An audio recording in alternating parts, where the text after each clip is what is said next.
Where are we, is what Labour asked. 10 years of austerity. We're in this position now. The OBR has said that we're, in all likelihood, going to go into recession this year. Well, good morning, Kay. And what I'd say is it's because of the decisions we've made over the past few years. Our public finances are in a good position. The foundations of our economy are strong, that I was able yesterday to say that I will do what it takes to help get our economy through the immediate challenges coronavirus, and outlined what I think is a bold and comprehensive package to help do that. It reminds us of the importance of having responsible management of the economy, so when things like this come our way, we can respond in scale to the challenge they present, and that's what yesterday was about.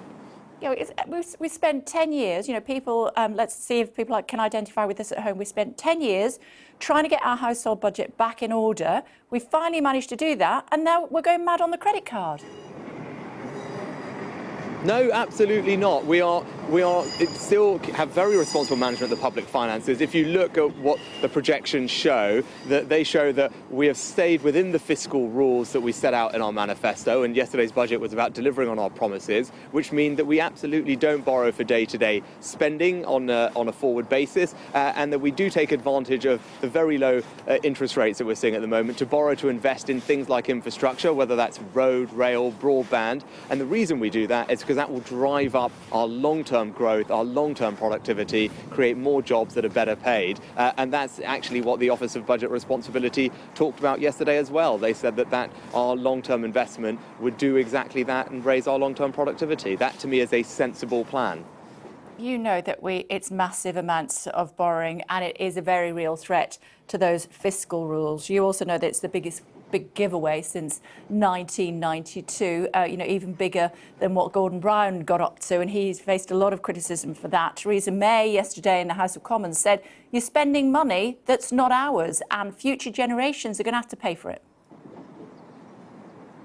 Well, actually, we're not borrowing for day-to-day spending. That's what our fiscal rules said. And if you look in the third year of the forecast, which was the target year for our fiscal rules, they show a surplus. So it means that we are spending less than we collect in tax receipts on our day-to-day spending. And debt over the forecast period is forecast to be lower at the end of the Parliament than it is today. So that, to me, does show responsible economic management. But because of the decisions we've made, we can invest in public services. That's what I outlined yesterday. And I do make absolutely no apology for the strong response in the immediate term to tackling the challenge of coronavirus. I think that's the right thing to do to support our public services, to support vulnerable people, and to support our small businesses to make sure that they can bridge through this difficult period that protects people's jobs and means we can emerge stronger at the other side.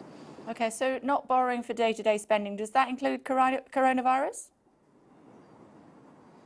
We will this year do everything it takes to deal with the immediate challenge. So that's a no? That's absolutely the right thing to do. That's the right economic response. The forecast, if that's what's required, that's what we will do. That is the right thing to do, because the immediate challenge that we face because of the coronavirus will have a significant impact on our economy. And I think the right decision in the short term is to provide that support to the NHS. As I said, provide support to vulnerable people who are affected or can't work during this period, and also crucially to protect their jobs by easing the cash flow burdens on small business. That was the package of measures that we outlined yesterday, but that's in the short term. In the medium term, you do need to have responsible management of the public finances, which is why the plan I set out yesterday does do that and ensures that debt over the course of the Parliament is falling.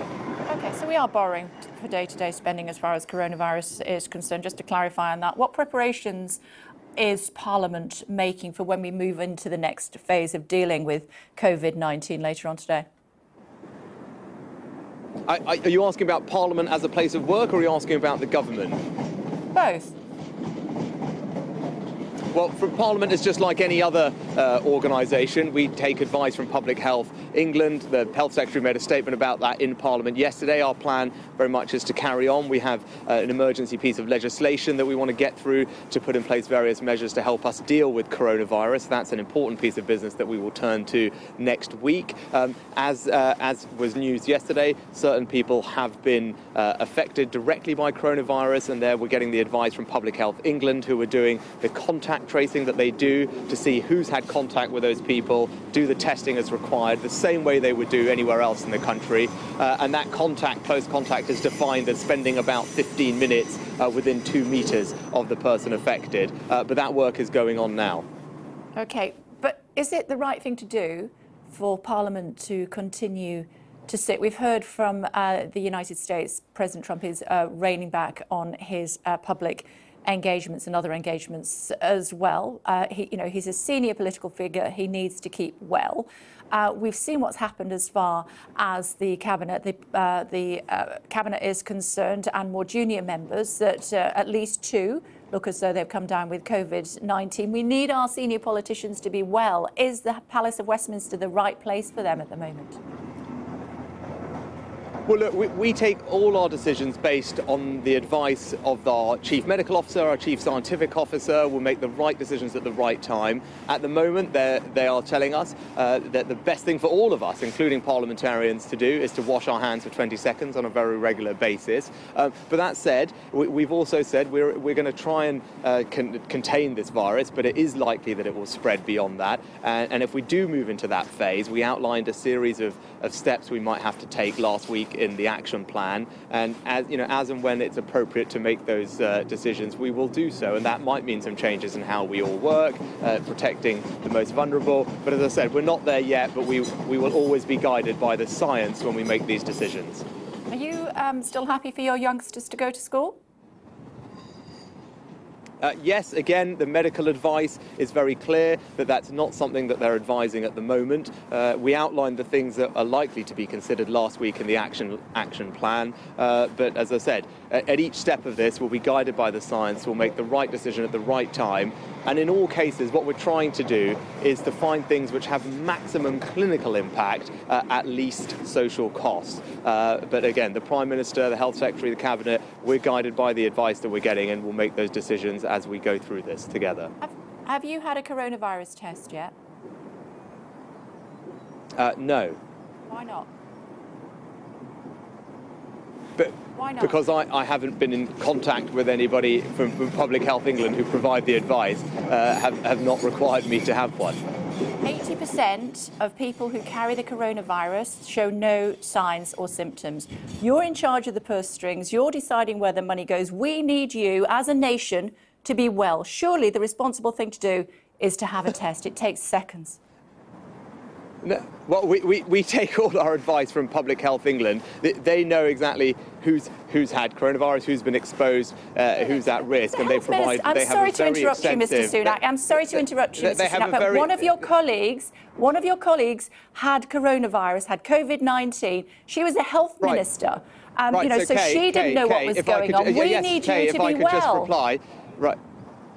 Yes, Kate. So for example, in that case, as I said, the close proximity to that person would be defined as having been within 2 meters of them for about 15 minutes. Obviously, that's not something that I have done. Otherwise, I would have been contacted by Public Health England and had the contact testing. They're doing this all around the country. They're very good at it. They're advised by the Chief Scientific Officer and the Chief Medical Officer. They're doing all the work you would expect them to do. And whenever it's appropriate for me, anyone else to have that testing will, of course, have it. But the right thing now is for people to wash their hands regularly for 20 seconds, and we as a government will make the right decisions at the right time, guided by the science. That is the right thing to do. OK, you need to reassure people watching the programme today, Mr. Sunak. They've gone past let's wash our hands for 20 seconds. They've got all of that, singing God Save the Queen while they wash their hands. People are dying. I am sure that you've been in contact with people for more than 15 minutes who have potentially got COVID-19 and you don't know because they're not showing symptoms. Why not just have a test? Yeah. No, Kay, with the greatest respect, I'll take my advice from the Chief Scientific Officer and the Chief Medical Officer from Public Health England. But when you talk about reassurance, it is important that people wash their hands regularly. It's fine if people are bored that we're saying that, because actually that is the best thing for people to do. But look, we've said that we are trying to do our best to contain this virus, but it is likely that it will spread. And if we do move into that next phase, there will be other things that people need to do. We set some of those out last week, as I said, and as we go down this phase, ways, whether it's the Prime Minister or the Chief Medical Officer, we will of course make those conversations transparent and public with the British people about further things that we might all need to do. But I wouldn't belittle it at all. Washing your hands for 20 seconds is right now the best thing that all of us can do. It's good to talk to you, Chancellor. A busy day ahead for you. Thank you very much indeed for joining us. Thanks a lot.